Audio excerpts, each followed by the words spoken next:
అధ్యక్ష ఇంటికో ఉద్యోగం అంటారు. మేము అననే లేదు అధ్యక్ష, మా జీవితం ఇట్లా వాస్తవం చెప్పాలి కానీ అబద్ధాలు చెప్పి అనవసరం లేని చెప్పి మీరు ఇంటికో మేము అననేయాలి సార్. చరిత్రలో మా వాగ్దానం చేసినామా? మా స్పీచ్ ఉందా? అటు చూడు బే. అద్భుతమైన తెలంగాణ వస్తుంది. పసిడి పంటలతో కలకలవాడుతుంది.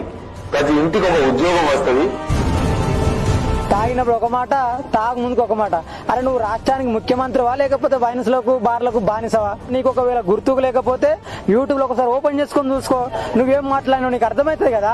కేసీఆర్ రావడం మేము ఒప్పుకోము, నిరుద్యోగులం అయితే ఒప్పుకోం. ఏ చూసినా నిరుద్యోగులకు ఒక్కటి చేయలేదు. 80,000 ఉద్యోగాలు ఇస్తానని 2022 మార్చ్ లో నోటిఫికేషన్ ఇచ్చిండ. ఇప్పటి వరకు 0 పోస్టులు ఒక్కటి నింపలేదు. విద్యార్థులంతా కూడా మా ప్రాణ త్యాగాలకు కూడా వెనకాడకుండా, బుల్లెట్ గాయాలకు సైతం మేము లెక్క చేయకుండా ఇవాళ స్వరాష్ట్రాన్ని సాధించుకుంటే మరి పేరు ఒకంది పెత్తనం ఒకంది అన్న విధంగా ఈరోజు రాష్ట్రంలో పాలన నడుస్తా ఉంది.